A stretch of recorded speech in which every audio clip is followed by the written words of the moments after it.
Boston College lost their top two running backs after the 2024 season, but folks, they've got some talent coming in.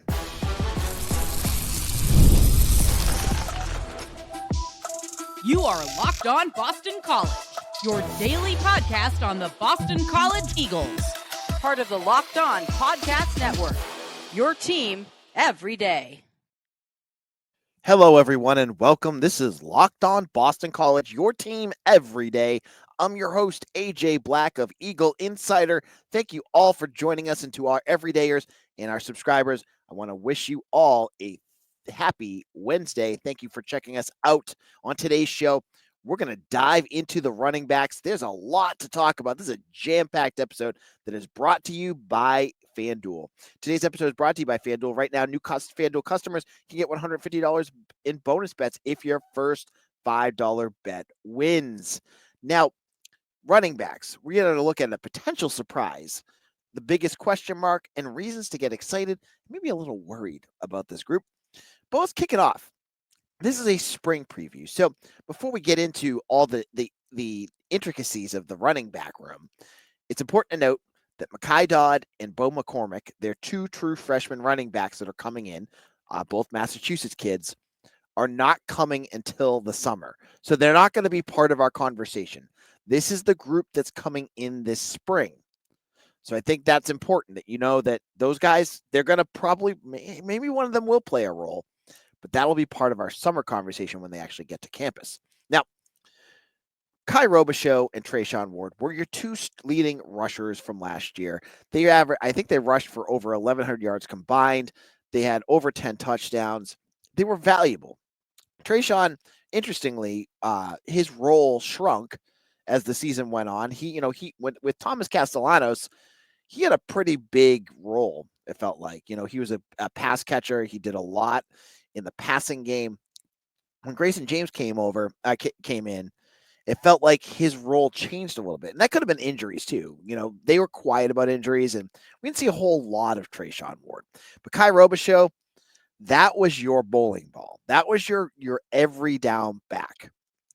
And he was your workhorse, and they're both gone. So you have to move on. You have to go into your depth and find out who is going to be the next guys. And for me, I look at two that I think are going to be the biggest assets for this offense. And that's Jordan McDonald and Turbo Richard. Turbo Richard, he had his freshman season, and I feel like we just scraped the potential of what he can do. When we saw him take that 50-yard pass in the Pinstripe Bowl, we got to see that this guy that can catch the ball, he's elusive, he's quick, he's big, he's built like a horse. This guy has everything. That being said, he missed time at different points from summer camp to the end of the season due to injury. So will he be able to stay healthy? That being said, running backs and injuries are going to happen. I'm going to be optimistic here about Turbo and say that maybe this, with a year training and developing with especially with the strength and conditioning staff, Craig Fitzgerald, that those scrapes and injuries hopefully won't be an issue this year. If he can stay healthy, I honestly think his ceiling is much higher than Robichaux's was. This is a guy that has a second step that is much quicker than Robichaux. Robichaux, he is what he is. He was a physical back who could do some things, but he wasn't the most explosive back.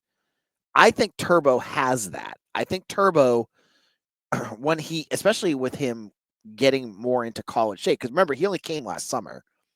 When you get him here and you get him completely, fit into what a running back should look like, I think there's a lot of potential there. I think we're talking about a guy that has a very high ceiling. And when I talk high ceiling, could it be all ACC in a couple of years? Probably. Will it be this year? I don't think so. But you could see him take a big role and be an every down back. And if something happens, option two is Jordan McDonald. Jordan McDonald, I think it was an episode earlier last week that I was talking about him. he was the practice warrior. And honestly, if you were to ask me last year after summer camp, who was one of the biggest disappointments, it would have been McDonald. And I'm not saying that because he wasn't working hard or he was, struggling out there. He was just invisible. Like, I didn't see him doing anything. Like, there was no like moments during camp where I saw Jordan McDonald and I was like, "Oh, that's a guy right there." That Jeff Halfley, I know he brought him in. He got the right guy. There wasn't any moment like that. But credit to McDonald, who, as O'Brien said in press conferences, continued to work hard, continued to catch the staff's attention as practices entered into the fall, and he found a role. And he opened my eyes. I mean, he was quicker than I expected him to be. Some of those runs, especially games later in the season, I think it was Syracuse where he had over 100 yards. He had moments where he looked to be the most explosive back that BC had. That's good. I'm not sure what he's going to look like if you rush him 20 times a game, but you combine his, maybe you don't need to have both of these guys this spring be the every down back or set them up. Maybe it's a 50-50 thing. Maybe it's 60-40. I honestly think when you're looking at what the running back room for Bill O'Brien's going to look like, I don't think he's going to go for the old Steve Adazio 40 times a game for Andre Williams or AJ Dillon. I don't think those days are going to come back to BC. I think what he likes to do, and that's the impression, this is the impression I get, is to spread it around. And honestly, that's fine. That's going to keep your guys fresh. You have a good running back room. And when you get guys like Turbo and Jordan McDonald, you can use you can use them as like your flash and thunder. You can use those guys intermittently and use, ride the hot hand or see which one's having a better game against the defense you're playing against or whatever scheme you're putting together for that attack. So I look at that, and these are two guys that make me excited. Are they going to be better than Trayshawn Ward and Kai Robichaux? It's hard to say. Kai Robichaux was very consistent. Was he the flashiest running back that BC's ever had? No. But he was not a guy that made a ton of mistakes. He knew what he was doing. He didn't turn the ball over. That's valuable. Trayshawn, when he was playing, he was your pass catching running back. And I feel for this group, comparing the two is going to be a little bit of a learning curve. Jordan McDonald is at least a little bit older, but Turbo Richard's only a sophomore. This is only his second year. It's his first spring camp, so he's going to have a little bit of a learning curve too. Now, in a moment, I have a big question mark about this group. I'm going to get into what that is in just a moment.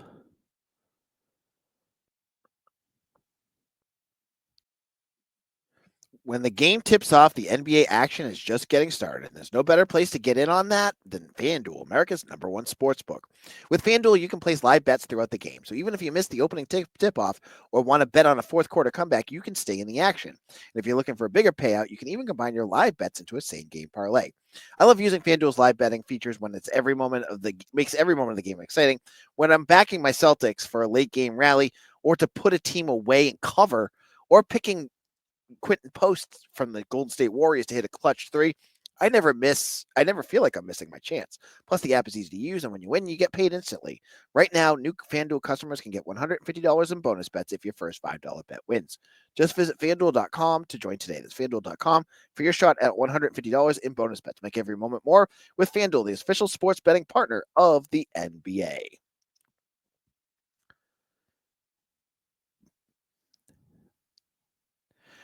Welcome back. Locked On Boston College, AJ Black here. And I want to tell you guys, if you're not checked out some of our other podcasts, you need to check out Locked On ACC with Alex Dono and Kenton Gibbs.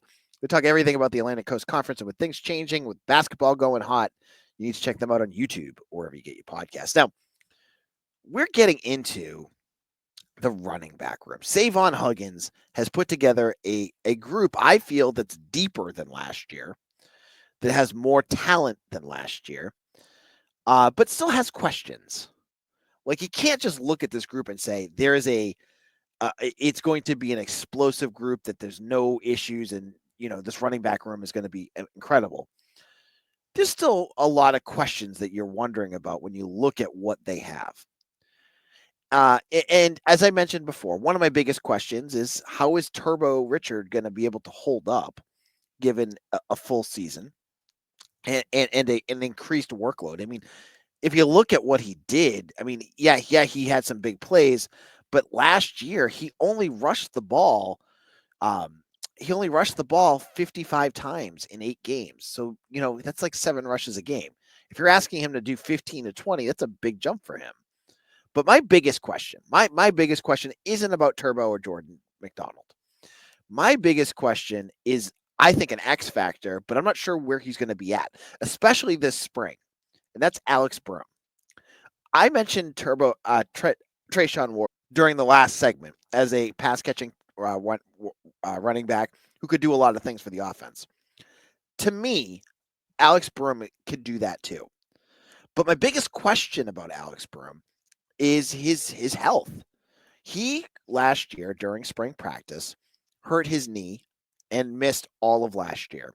He was in a knee brace. If you were watching during the games, you could see him with the brace walking around. Will he be ready for spring practice? That's a question right now. Is he ready to get back to practice now? And I don't know. I don't know what his diagnosis really was. I just know it's a knee, and what his recovery timetable is. I mean, he could miss all of spring practice again, and that's tough because you have all these other backs that have been around, whether it's Dottrell Jones or even Anthony Ferrucci, who've been around Bill O'Brien and have had a chance to practice for 2 years now. If Broom misses this, that's now he has not practiced with Bill O'Brien yet. I love to see. I think we have not seen what he could do in a good offense, and I think this offense is tailored to have a role for Alex Broom. I don't think he's going to be a guy that's going to run, be a heavy duty running back. He's not built like that. What is he? 5'8", 200 pounds. Like he's built like a truck, but he's smaller.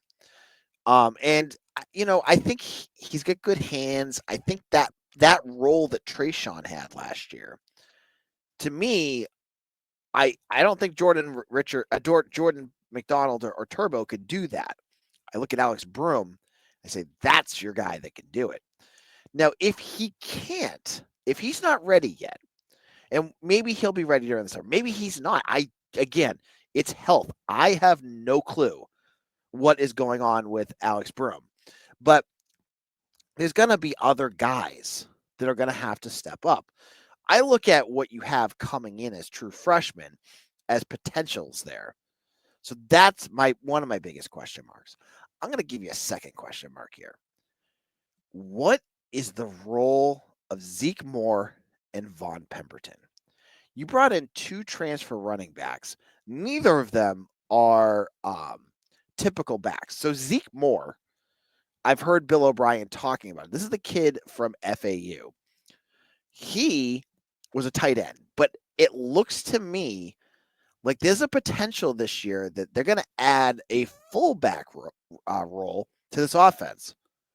How is that going to change? You had Owen McGowan last year, but you made him into a linebacker, which I have no problem with because he did a nice job when he had to do what he had to do.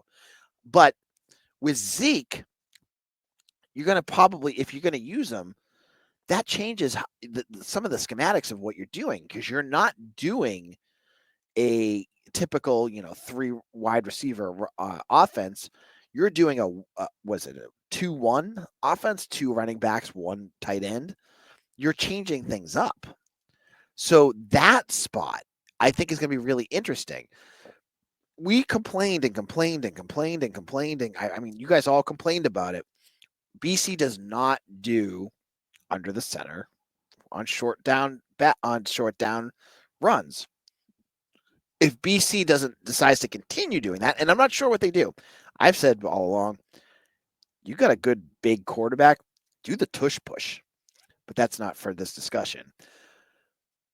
With Zeke, maybe a way to handle that is you have a fullback out there. You have an additional blocker, and you can kind of use him as a hammer. Additionally, Von Pemberton's here. This is a guy, a running back who's I think he's like 250 pounds, and he is a big, big, big dude. Like, he is your biggest running back. Is he going to play a role? What role will he play in this offense? Maybe you're not even going to. Maybe there isn't a role for him, and we won't see much of Von Pemberton. Maybe this is just a depth guy, and that's fine. You need depth guys all over the place. Injuries happen. You'd rather see him out there than maybe a walk on. But if he plays that role, how are they going to use him? Is he a third down back? Like, is he a bit? I would use Turbo. I think Turbo is huge, and he's a big dude that can do that. But maybe there's something about Von Pemberton that we haven't seen yet that they're going to use. I like these additions because it adds wrinkles to this offense. Wrinkles make it harder, especially on college defenses. College defenses, some of them are kind of simplistic, and they're not used to all these different things. And when you throw gadgets and different formations at them, for some schools, they just struggle, and they struggle to adapt. So if Bill O'Brien wants to make things different and try to change things up so that off defenses aren't comfortable, maybe we're going to start to see inklings of that this spring. Maybe these formations are going to be different than anything we saw last year because they've got new personnel that they can use that can change up that offense a little bit more. That's great. If that's what they can do, that will make the offense that much more effective and put more points on the board, and that's what you do to win football games. So I like what this is. I'm not sure what they're going to do with those guys, and maybe I'm reading too much into it. Maybe they're not going to play big roles. I just think if you have these guys on your roster, you brought them in through the portal, you had to have some vision of what you're going to use it for, whether it's depth or some sort of formation or something. My point being is both Zeke Moore and Von Pemberton are very different than anything you had on your roster. So they add a new wrinkle to where things are at. Now, in my final segment, there's one running back that I have not talked about that could be the biggest surprise for BC this spring. We'll get into who that is in just a moment.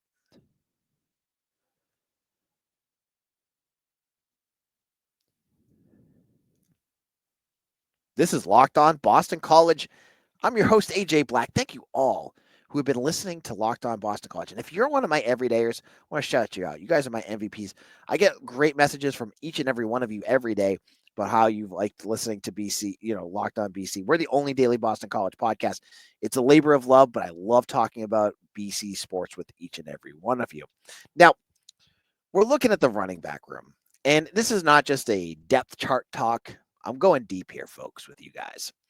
And one player that I've not brought up is one player that we did not see a ton of last year, but now is going into his third season with Boston College, and that's Catholic Memorial redshirt sophomore Dontrell or Day Jones. He goes by Day. If you ever ask, if you're ever at a press conference, they don't call him Dontrell, they call him Day. Now, he is a factor that we really don't know with the way things are changing, what he could be. He had the biggest rush of the season last year. I know it was against Duquesne, but it was the longest one from scrimmage from any of the players that they had. So credit to him for that. But could he be a guy? Let's throw some things out here. Think about camp. Think about Bill O'Brien's earn it philosophy. What if Jones, who's now been around, who has more experience than Turbo, who has better health right now than Alex Broom, what if he goes in there and he starts hitting those holes harder than any of the other running backs. He's killing it in the drills, you know, in the running back rooms. He's leading things. What if Day Jones is the player that we're not talking about that ends up running up the depth chart, and we against Fordham in the opener start to see him emerge as the running back. There's a reason he was a 4-star running back. He's the highest ranked back that you have if you're just going on 4-star 247 rankings. But we don't talk about him much because everyone talks about the guys that you remember, which is Turbo and Jordan McDonald. So I look at Day, decent size. He is 5'9", 185 pounds. He's a bit on the smaller side. That's what he's listed on college football stats. I feel like he's bigger than that though. And I look at him, and especially if he puts on just a little bit more weight, I think this is a guy that you could see a little bit more out of, and potentially see, emerging as a back that they go to in certain spots. He's still listed as 5'9", so he's a bit, he's smaller, but this is his chance, right? The third year, if he doesn't get that opportunity, this, maybe this is maybe this is a year where if he doesn't work out, he ends up trying something else after this year. But he's a surprise I'd look for. We have not seen what he's capable of doing fully. So the potential of him having a big spring could be there. Now, this is our talk about running backs. Now, one last thing I wanted to bring up has nothing to do with the running backs room. I'm interested, practices start March 15th, and we really haven't heard much of the schedule. We've seen recruits putting out the Photoshop, and I think I put it up on a previous episode of all the dates that are coming up. I'm very curious how public these practices and this whole season is going to be for BC, because there's a big issue, and we'll talk about it on a future episode, where spring practice and especially spring games have basically become game film for trying to get guys to get into the portal again.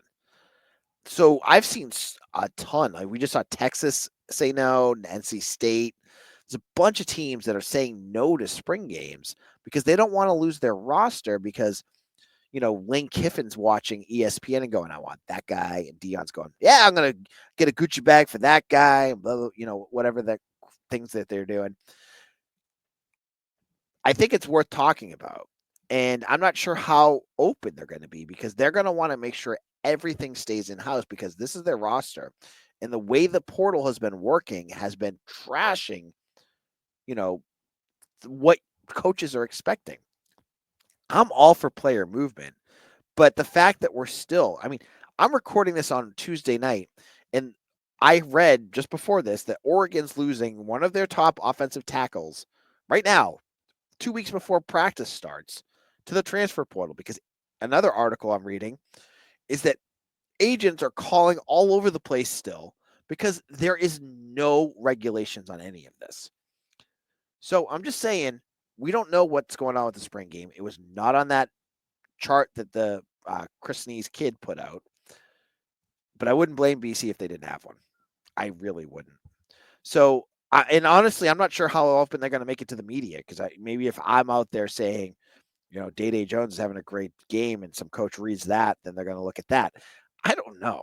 I don't know what's going on, but I'm going to say that things are going to be quiet. Well, on tomorrow's show, we will have a guest. Mitch Wolf will be here of Eagle Insider to talk about the NFL Draft Combine. Ozzie Trapillo, Drew Kendall, Donovan Ezeraku, and Cam Horsley are all going to be competing. He's going to preview it, talk about what we're going to be looking for, what's going to happen, and maybe some projections of what's going to go from there. Thank you all for listening. My name is AJ Black of Eagle Insider. Thank you all for following along. And thank you all who have been subscribers to Eagle Insider. Check out my written work there. It's been a little quiet today, but there's been some recruiting news. So if you want some good recruiting news, come over to Eagle Insider, become a VIP today. And I'll see you all again tomorrow for another episode of Locked On Boston College, your team every day.